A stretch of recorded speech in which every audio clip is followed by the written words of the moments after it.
ઉનાળાનો પ્રારંભ થતાં જ પાણીનો ચારે કોર બુમરાણ શરૂ થવા પામી છે। ગતરોજ શહેરના કોંગી પ્રમુખ પ્રશાંત પટેલ અને વિપક્ષી નેતા ચંદ્રકાંત શ્રીવાસ્તવની ઉપસ્થિતિ વચ્ચે શહેરના વિવિધ વિસ્તારોમાંથી મહિલાઓના વિશાળ મોરચા સાથે પાણીની માંગ કરવામાં આવી હતી। મ્યુનિસિપલ કમિશનરની કચેરી બહાર જ ઢોલ ત્રાસા સાથે રામધૂન યોજી હતી। જો 2 ટાઈમ પૂરતા પ્રમાણમાં અને પ્રેશરથી પાણી નહીં અપાય તો ઉગ્ર આંદોલનની ચીમકી ઉચ્ચારાઈ હતી।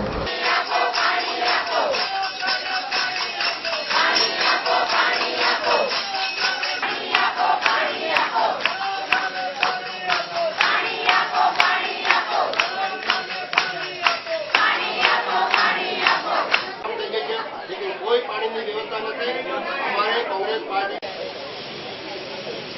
पानी